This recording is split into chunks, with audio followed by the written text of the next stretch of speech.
bigcal, and welcome to my world, and welcome to the second video of my Dragon Questober month. So today I'm going to be taking a look at where it all began, the very original Dragon Quest / Dragon Warrior game on the Nintendo Entertainment System. And the Super Famicom. And the Game Boy. And the Nintendo Switch. That's a lot of versions.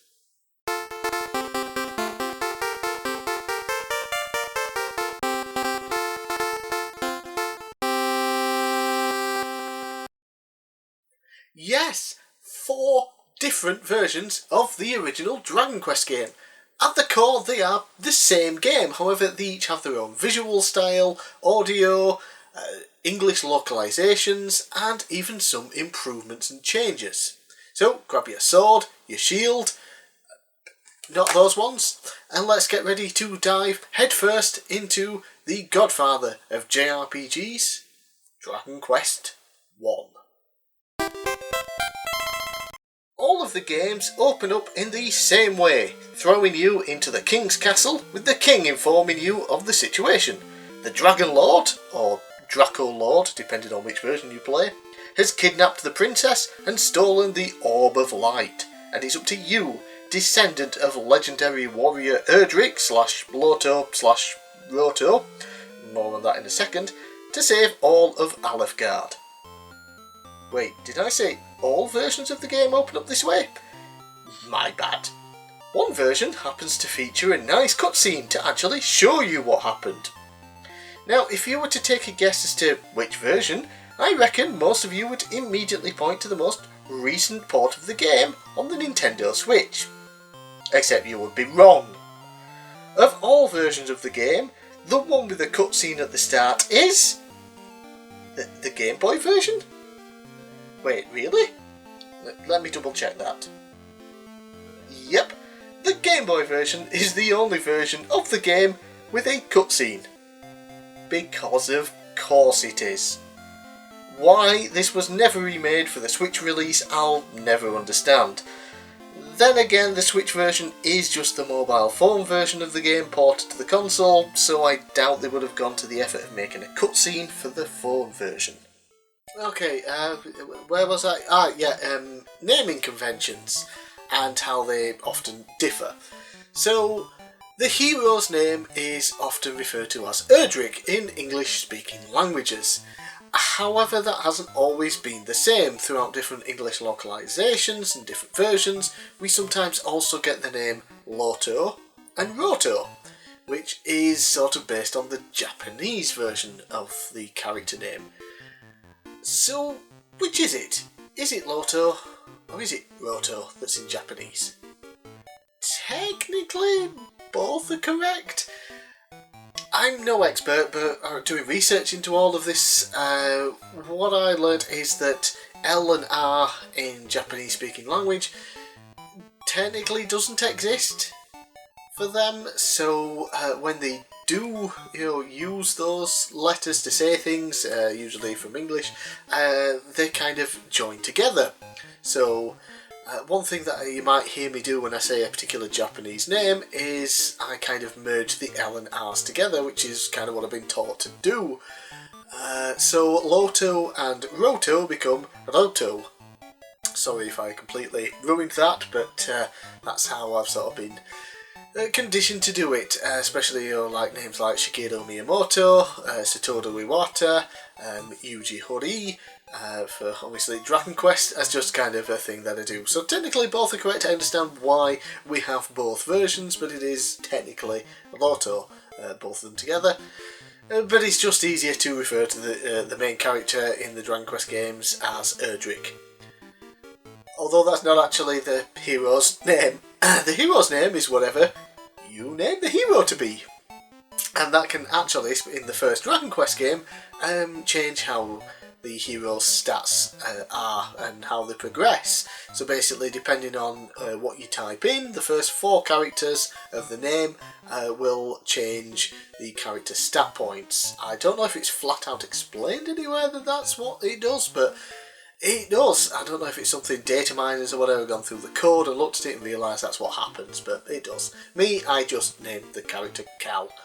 Yeah, so the character name for the main hero in Dragon Quest is whatever you name it to be, and the Erdrick name isn't actually a name, it's a title handed down to the legendary heroes. And of course, the main character of Dragon Quest is a descendant of the previous Erdrick. Kinda confusing. While JRPGs these days have huge grandiose stories with in-depth character histories and backgrounds and developments, and you got massive world building, back in 1986, not really a thing, especially on the Famicom/NES.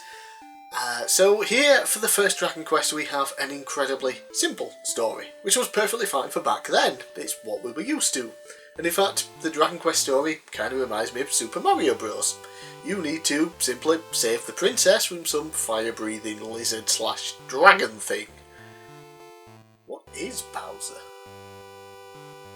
Yeah, so that is literally sort of the plot point. You save the princess and then battle the Dragon Lord, who's a dragon, sort of, at the end. We didn't need much more back then. I say we, I wasn't bloody born in 1986. But yeah, you get my point. Back then, stories weren't as in-depth, and they couldn't have been because of the limitations of the memory on the cartridges at the time. A lot of text meant a lot of space would be used up on the cartridge, and you wouldn't be able to get anything else done. So it was very acceptable and just had to be there because of the limitations.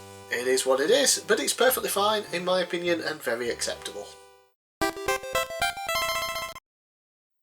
So with the very basic story explained, it's time to move on to gameplay. If you've ever played a turn-based JRPG before, you pretty much know what to expect from Dragon Quest because it kind of invented the whole system. Yeah, basically you walk around towns and castles talking to NPCs to get information on what to do, plus a little bit of world building. You buy items and equipment, you battle monsters to level up, you rest at inns, and occasionally you go for a nice hot, steamy puff session. Well, okay, that might not be in the original Dragon Quest game, but it does show up in some of the ports. Puff. Outside of towns, you wander about the world map, and that still feels fairly large, especially the first time you play and don't know exactly where to go. The world map serves 2 main purposes: connecting towns, castles and caves together for you to journey to and explore, and to get you fighting monsters. What is now standard for turn-based JRPGs was refined and defined in the original Dragon Quest game. While walking around an overworld, you will enter random encounters with monsters, each designed by legendary manga artist Akira Toriyama. Once in the battle menu, you are greeted with a screen showing the enemy and a list of options. Choosing to fight will let you hit the enemy with a basic attack using whatever weapon you have equipped at the time. Selecting spell will bring up a submenu featuring any in-battle spells you have access to, such as heal to recover health, or a fireball to launch a ball of fire at the opposing monster. In the first Dragon Quest game, you can clearly see the influence of older text-based Western RPGs, with the screen filling up with plenty of information during every turn of the battle. For the time, it was a perfect way to simplify the Western RPG for a wider audience, while still keeping some of that style that players may have been used to. But in 2021, it's just annoying. Battles take far longer than they should, as the game insists on writing paragraph after paragraph after paragraph every single time you attack or take a hit. Thankfully, this is something they improved upon, not just as the series went on, but with the various remakes and ports of the game. As you level up throughout the game and get increasingly stronger, you do quickly realise that you can't just go up to the Dragon Lord and smack him upside the head and be done with it. Despite the fact that the moment you leave Tantagel Castle, the very first location of the game, you can see the Dragon Lord's castle. Right there, staring at you. And you can't access it because there's a teeny tiny bit of water between you and the castle. And swimming and boats don't exist yet, apparently. Lovely. So what you do is you talk to a number of NPCs and you discover that the Dragon Lord's probably a bit stronger than you think anyway, and conventional weapons will not damage him. So you have to seek out your ancestor, the previous Erdrick, his armour and his sword, and that way you're going to stand a chance against him. But still, how do you even reach the Dragon Lord's castle? Well, again, talking to NPCs some more, you start to come across some sort of side quests, almost. Obviously one of an earlier example of them, certainly the first on consoles. There's no quest log or anything here, but you were just basically told, hey, if you collect this item, that item, and maybe this item over here, somebody down in this other location you haven't been yet may be able to create something for you that will help you access the Dragon Lord's castle. So again, while the story is incredibly simple, you do get some extra layers here with the having to search for your ancestors' armour and sword, as well as the items to finally gain access to the Dragon Lord's castle. And there's even a mini-boss of sorts in this, as the Dragon Lord is not the one holding the princess captive. It's just another regular dragon. Yeah, but at some point you will have to go face him and defeat him, and you get to carry the princess home, quite literally. You just carry her, the sprite changes, and you are carrying the princess back to the Tantagel Castle. Yeah, so that's really cool as well. You get a little mini boss there. It is very difficult. There is another one later in the game that you have to defeat to get Erdrick's armour, I believe. Yeah, so all of that added on kind of makes the world and the game feel a little bit bigger rather than just your basic save the princess and kill the bad guy story. Everything seems pretty straightforward then, doesn't it? Yeah, there is probably going to be one particular part in the game that first time players are going to have to consult a guide for. At least I did, because I'm not going to spoil it all, because I'm going to go over some spoilers in a moment, but yeah, I don't want to spoil this particular bit. Basically, you need to find a hidden room within Tantagel Castle. Yeah, you don't learn of it until later on in the game, but you have to find it to get a certain item from there. How on earth anyone playing this game for the first time is supposed to find this room without a guide is genuinely beyond me.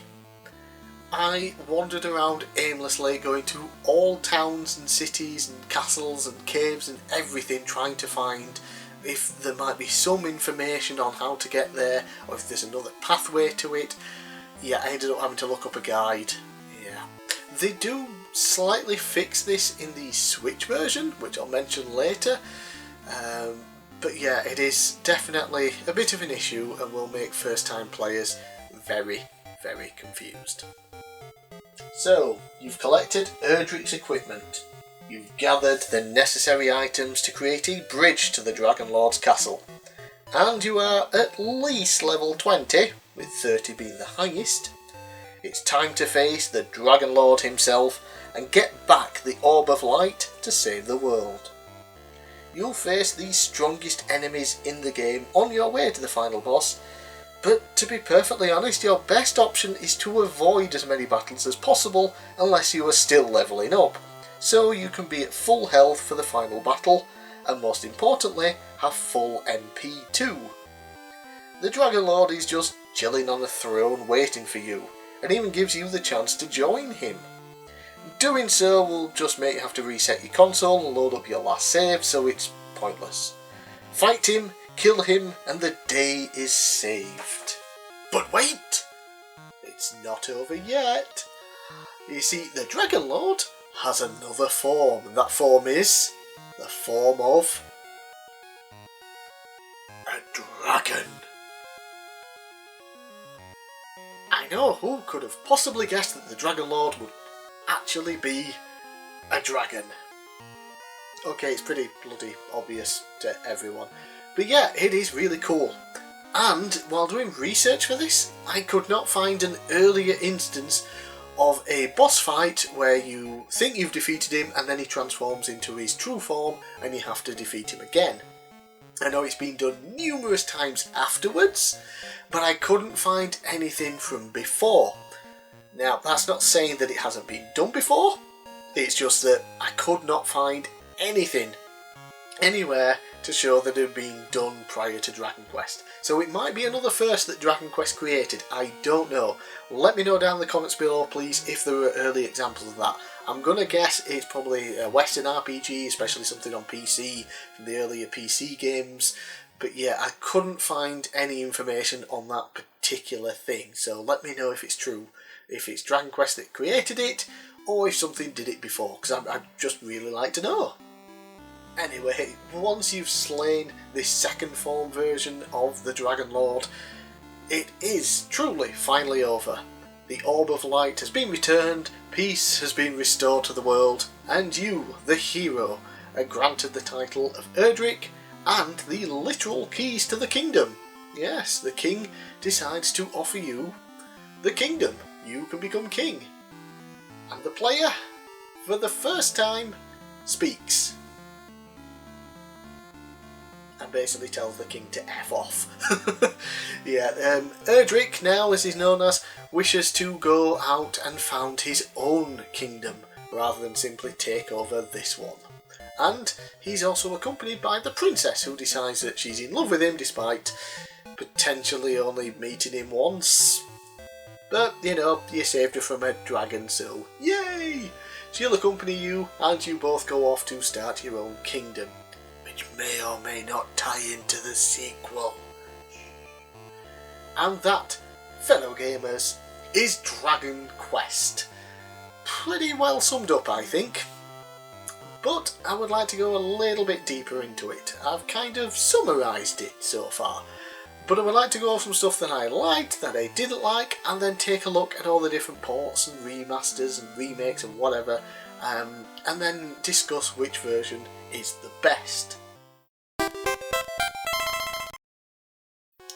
Yep, we're going to start off with the bad things, the stuff that I didn't like or simply had a big issue with. Get this out of the way now, and then we can end on the much more happier things, because it's Dragon Quest, and I love Dragon Quest, and I don't want this to be a negative video.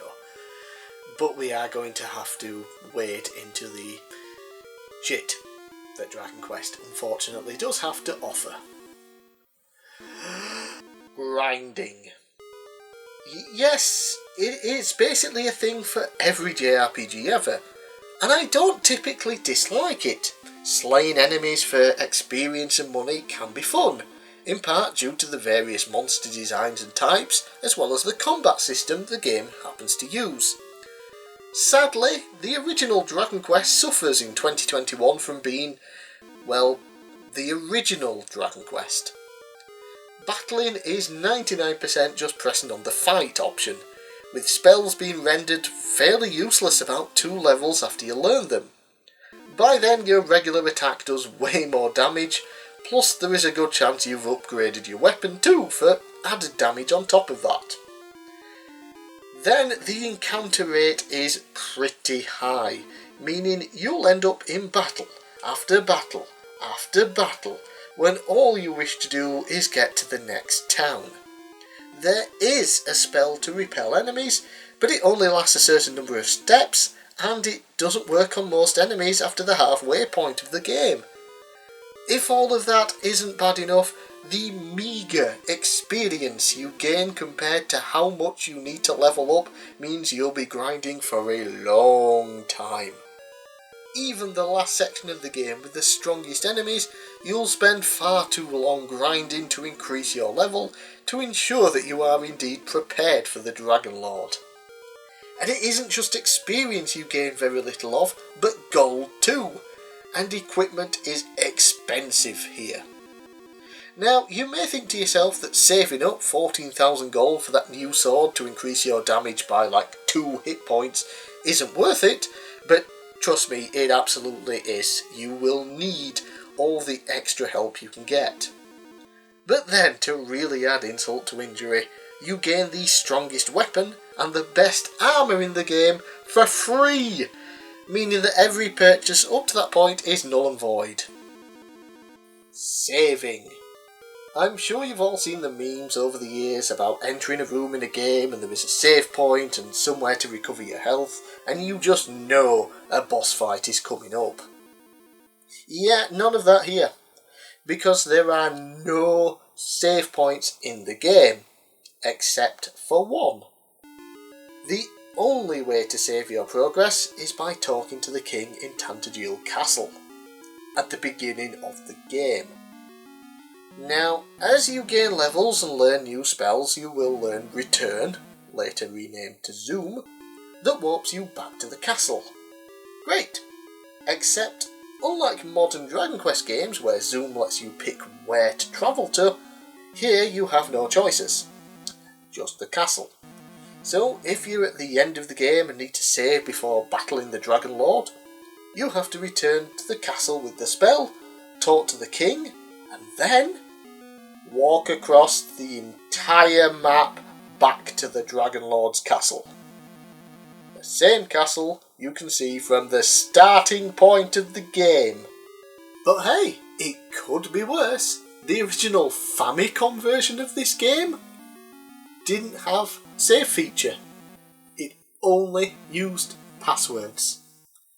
And if you miswrote down one single character of the password, gone. Everything gone. Awesome. And it's not like there was internet back then to just look up a list of passwords. If you didn't have one, and none of your friends had one at the same point of the game, you were screwed. Recovering health sort of falls into the same category as saving, as there are no magic healing spots in caves or anything, but you do have inns to stay in, for a price, that recover HP and MP, and even a way to do it for free at Tantajil Castle. Oh, and the heal and more heal spells too, but that brings up another small issue I have, which is there is no way to recover MP outside of staying at an inn or talking to an old man at the castle, which ties into how you can heal up for free. Just keep casting healing spells until you fully recover, and then talk to the old man who will recover your MP. But again, that does require you going all the way back to Tantajil Castle. Items and item management. Given the limitations of the Famicom and NES carts at the time, I guess it's not really that fair to bring this up, but sod it, I am anyway. You only have 10 item slots. And yes, your equipment counts towards that as well. So between your weapon, armour, shield, and an accessory, that is 4 spots gone straight away. Herbs, the healing item in the game, can at least stack, but only 6, which isn't that helpful later in the game. Now, given the fact there aren't really that many items within Dragon Quest, you might not think it's too much of a problem. But it is! Again, 4 slots taken up for the equipment, and then you have multiple key items that you absolutely 100% need at various points in the game. Experienced players, or someone just using a guide, can get away with not collecting these particular items until they need to be used. But first time players aren't going to know better, and at some point they will have to sell an item just to make room for another, or simply toss it away. There is another item that can stack up 6 times, just like the herb, and it also happens to be something I definitely don't care for. Magic keys. From the very start of the game you'll encounter them, as you are required to get one out of a chest that the king gives you in order to open the door to leave the castle and begin the game. Yep, there are locked doors everywhere, and the keys are only sold in 2 locations. One around the halfway point in the game, and another that requires you to already have a key. I can certainly understand the reasoning behind areas being blocked off to the player until later, and an item needed to access them, but the sheer amount of pointless rooms and buildings locked behind these keys is crazy. Half the time, you'll just get a healing herb. But there is one room that gives you, for opening the door with a magic key, you get a magic key. You open the door with a magic key which uses it up. You talk to an NPC in that room, the only thing that's there, and they give you a magic key.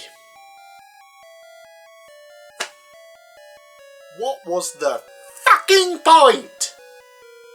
Menu options.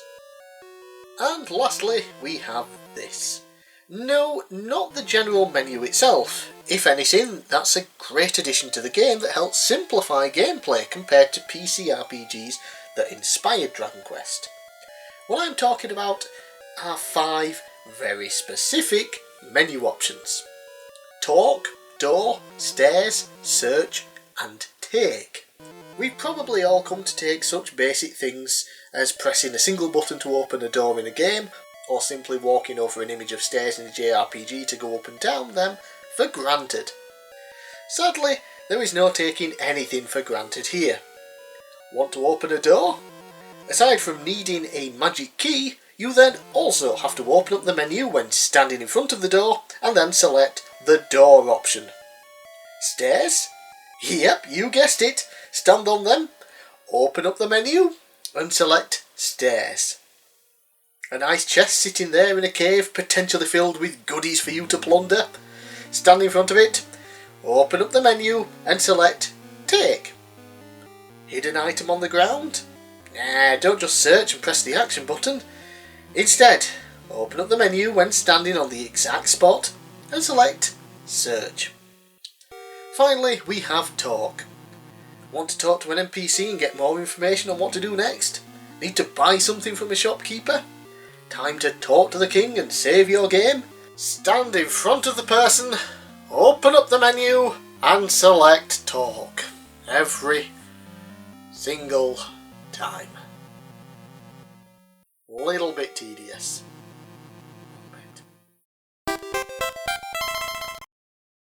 Despite all the issues I did have with the first Dragon Quest game, I do still genuinely like it. It is still a fun, joyful experience for me. Starting off a brand new adventure in Alefgard, hunting down the monsters, killing them, leveling up, buying new equipment, getting stronger, getting all the items you need, battling the first dragon to save the princess, then battling the Dragon Lord, and bringing peace to the world. It's a fun experience, and on top of that you have the amazing music from Sugiyama. Except for the battle theme, it's good the first couple of times you hear it, but as you continue to hear it over and over again, going back to the whole grinding issue, it gets very annoying. What doesn't get annoying though is the title theme, the main theme of Dragon Quest that has remained the exact same for the last 35 years and likely is not going to change anytime soon. It is wonderful. As soon as you hear it, you instantly know it's Dragon Quest and it's going to be great. It has of course improved over the years, better sound quality and done with an orchestra, which sounds amazing, but its core, it is the same Dragon Quest theme and it will still continue to be awesome for the next 35 years. When discussing things that I love about Dragon Quest, I cannot leave out the awesome work of Akira Toriyama and his amazing monster designs. Yes, he also designs the characters and NPCs and things, but who cares about those? What we love is the monster designs. So in most RPGs before Dragon Quest, and even a whole bunch afterwards, be it Western or Japanese, they tended to go with the medieval style, characters and monsters and things. Dragon Quest, very different, mostly thanks to Akira Toriyama and his manga designs basically. Obviously most people know him from Dragon Ball, and there are some really weird and really interesting designs from that obviously look very similar to what's in Dragon Quest. Instead of these, dark, gloomy, medieval, more realistic style enemy designs, we get fun, colourful, interesting monster designs. And yeah, they are just awesome. Even though we don't have that many within the first Dragon Quest game, and a lot are repeated with just different colour palettes to tell the player that, yep, this one's stronger now. There are a crap ton of monsters that have appeared over the years, because, well, we've got 11 mainline games now and a ton of spin-offs including Dragon Quest Monsters, which is like a Pokemon style game where you collect monsters and raise them, and instead of evolving them you breed them into different monsters. It's awesome. And yet there are probably about the same amount of Dragon Quest monsters as there are Pokemon now, which is insane because there's like almost 1,000 Pokemon. And all the designs, for the most part, are fantastic and I love them. And I will be going into more detail throughout Dragon Questober with the Dragon Quest monsters as I do a top 10 list, so stay tuned for that in a couple of weeks. Okay, so talking about the things that I loved about Dragon Quest definitely feels much less compared to the things that I didn't like. But don't take that the wrong way, I do adore the original Dragon Quest game. It's just, I find it harder to express why I love what I love about Dragon Quest compared to why I dislike certain things. So, I love the music of Dragon Quest. Why? Because it sounds cool. I love the monster designs from Akira Toriyama. Why? Because they look awesome. It's just hard to explain because it's more of a feeling I get with Dragon Quest. From first booting it up and hearing the intro music to starting a brand new journey, levelling up, getting stronger and finally beating the main boss. It's all just a feeling that I have and that I get every time I play a Dragon Quest game because I just love the series so much. However, the first Dragon Quest game I didn't play until the last couple of years. I played all the other mainline games from 4 onwards prior to playing 1 and then 2 and 3. And the first time I played Dragon Quest was the Switch version, which has a lot more modernisations, shall we say. So the NES version, playing it here, was my first time. But I knew what to expect. I went into it with fairly low expectations because it was the first of the series. It's the original version, sort of. There's the Famicom version, but whatever. Yeah, so I wasn't expecting, 50 to 100 hours of gameplay with side quests and lots of characters and NPCs with lots of information, tons of customization, etc, etc. I went in with very low expectations, and my love for Dragon Quest sort of, carried me through even the bad parts of the game. For newcomers, they probably won't get that. They would probably just be very disappointed with the original Dragon Quest. On the NES at least. But fear not, because there are other ways, better ways, to play the original Dragon Quest game. And that brings me to the other versions of Dragon Quest that I played for this video that I briefly mentioned at the start. So they were the Super Famicom, Game Boy and Switch versions. Starting off, we have the Super Famicom version, and this came with Dragon Quest 1 and 2 bundled together. Unfortunately, it never came out of Japan. Yeah, we never got it over here. But there are a ton of English localisations out there, and some people have even put them on custom cartridges like this one that I own here. So I was able to play this version, but in English. I did start playing it on my SNES until I ran into some bugs that caused my game to crash fairly early on. Rather than continue on and hope it didn't happen again, I did switch to emulation, which honestly provided a better experience.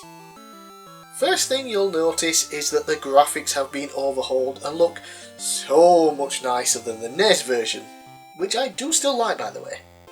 The upgrade to 16-bit was a huge improvement with more detailed character sprites, better looking environments, and much improved versions of Akira Toriyama's artwork for the monsters.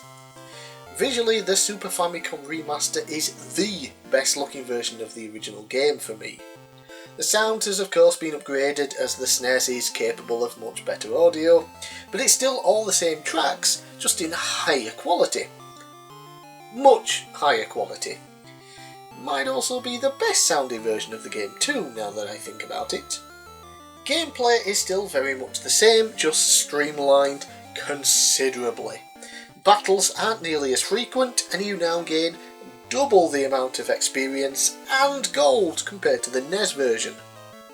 Fighting monsters is also quicker as they cut down on the amount of pointless text that takes place every time you land a hit or take one.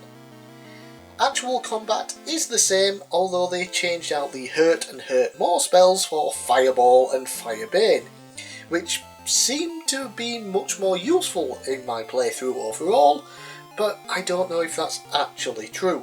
With it being easier to obtain experience and gold, the game ends up being considerably easier as you can purchase new weapons much faster and level up much quicker too. On top of that, you can increase your HP, MP and defense using seeds that you find, something you're likely familiar with if you've played any of the more recent Dragon Quest games. With all that extra gold and the ability to buy items quicker, surely that just means your inventory fills up faster, right? Well, yes. But there is now a new way to store items and gold, accessible from a few towns within the game. Throwing those pesky key items in there until you need them is a massive help, and storing gold is a good idea so you don't lose as much if you happen to die in battle. So far, these changes seem to be fixing almost all of my issues with the original game, and we're not done yet. Those pesky stairs that required the menu to be opened and the stairs option selected? Gone! Just stand on them and you are transferred to the next scene. Talking, opening doors and searching do all have menu options still. However, the Super Famicom makes use of those delicious shoulder buttons, and pressing one of them, I think it's R, acts as an all-in-one button. Stood in front of an NPC, press the shoulder button, talk to them. In front of a chest, press the R button, it'll open. Object on the ground, press the button, you pick it up. And finally, those pesky doors, well, you do still need a magic key, but if you have at least one of them in your inventory, the door will open at the simple touch of the shoulder button.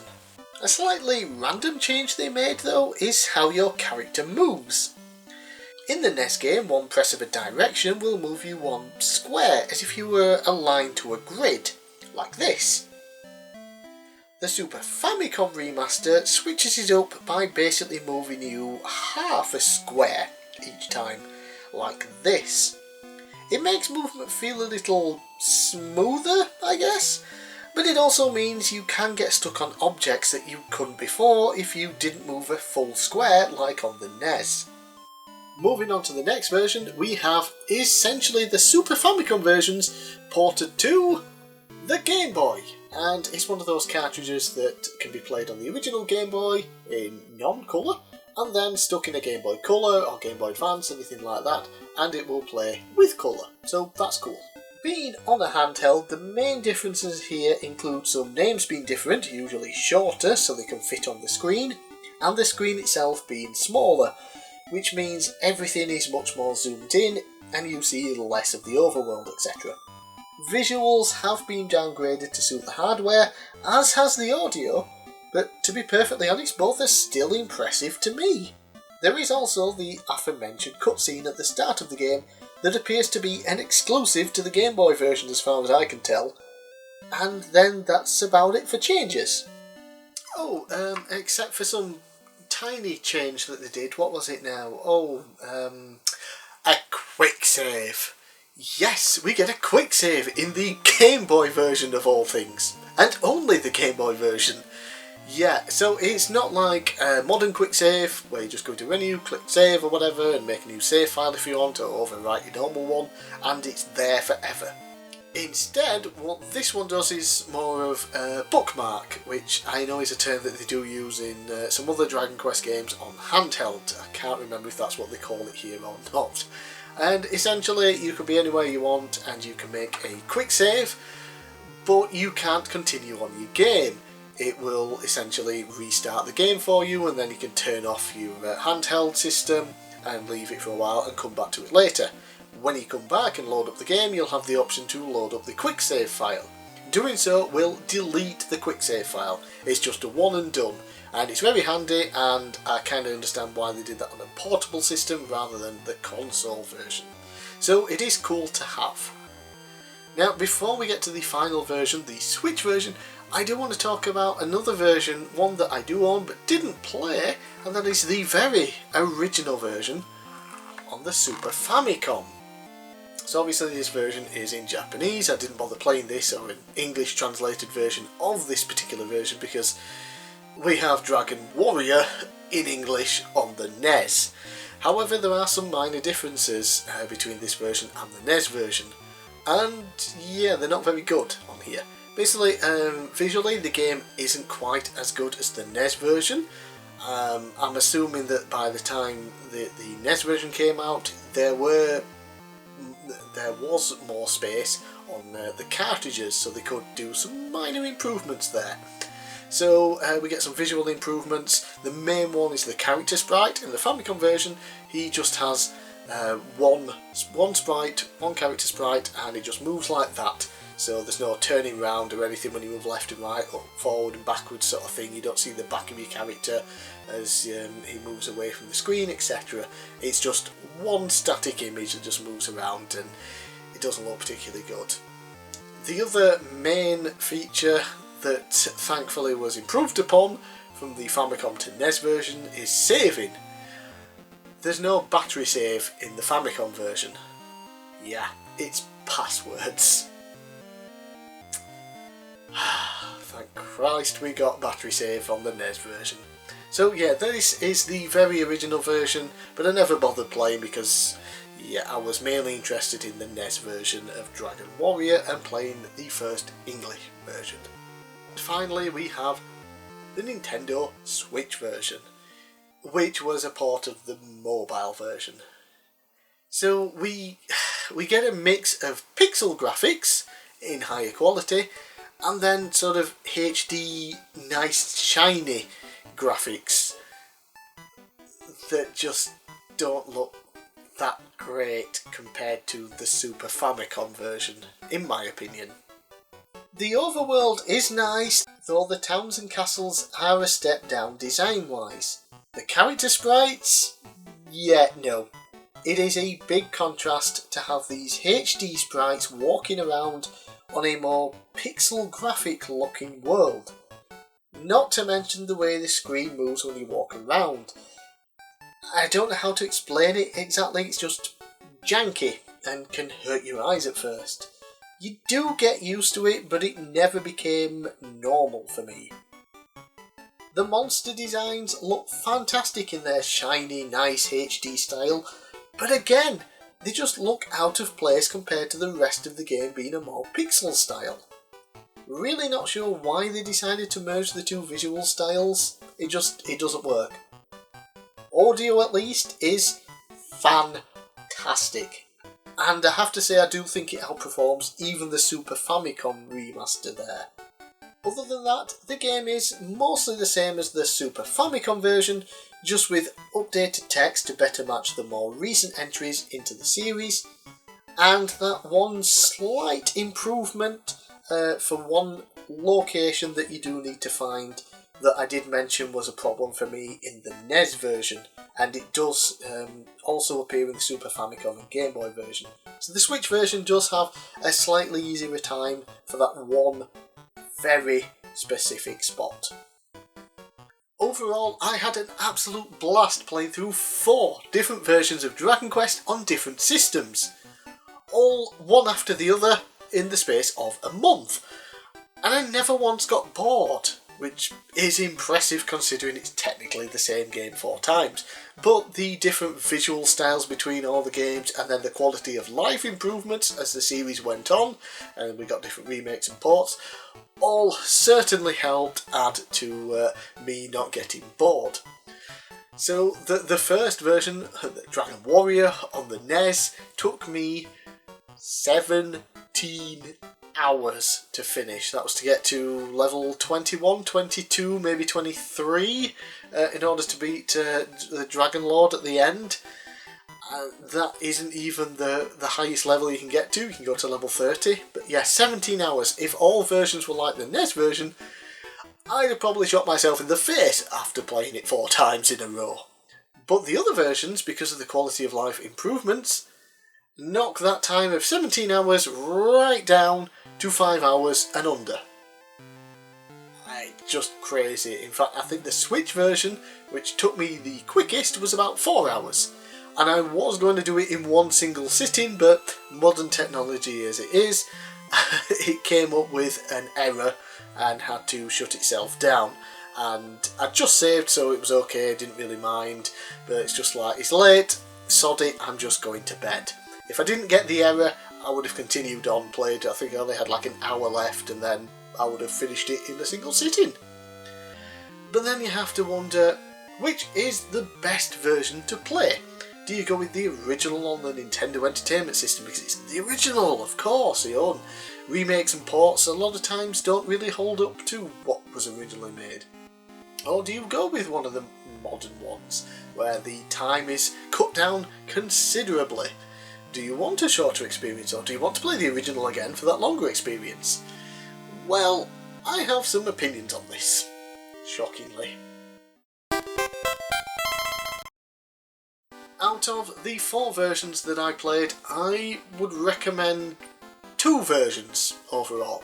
The first is the Nintendo Switch version, because it's on the most modern Nintendo system. A lot of people are going to have easy access to this. It is available digitally. There is this physical version, which I think was from Korea. You can import it, and yeah, it's still fairly cheap, all things considering, for a physical cartridge, 3 games on it. Yeah, it's obviously cheaper to get it digitally, but there is that physical version, and the games are in English on it, so that's cool. And yeah, it is completed in the quickest time if you're wanting a shorter experience, especially considering it, like I said, this is the first game in the series. It does have its issues, even with the quality of life improvements. You still have the archaic save system on this version. However, with the Switch, you can just put it into sleep mode and come back to it anytime you want. Simple. So, you know, technically you never have to save once if you don't want to. And the audio is probably the best in this version as well. It sounds tremendous, but visually it just doesn't quite hold up. Which brings me to my second pick, the Super Famicom version. Now, if you can access this version, be it through this original cartridge and you understand Japanese and you can play it, fantastic. If you can't, but can easily emulate the English version through your PC with a ROM or a flash cart or a custom cartridge like I have, but hopefully one that works, I would absolutely 100% recommend this version over this version. So if you can access this version, go for it. If you can't, or you're not interested in ROMs and things like that, you still can't go wrong with the Switch version. It does have those visual issues, but overall it's still a fun experience, and it's still the original Dragon Quest, but much easier than the very original version. And if for some reason you don't have access to these two, you could always go with the Game Boy version, because it is, you know, like I said, the Super Nintendo, the Super Famicom version is ported to the system, and the little quick save ability is there as well. However, this cartridge in English costs more than both of these combined. That's right, importing the physical version on the Switch and the Super Famicom version. It cost me about £50 unfortunately. Yeah, but worth it for me because I love the series, and yeah. So if you don't have access to these two, go with this. If you have access, go with this. If you don't, go with this. But overall, my absolute 100% recommendation, if you can, is the Super Famicom version. Yeah, it is the best. Looks the best, sounds almost the best, and probably does play the best. I really do love this one so much. Well, that about does it for this Dragon Quest video. I've gone through the original game, talked about the things I liked, things I didn't like, the differences between the versions, and gave you my recommendation.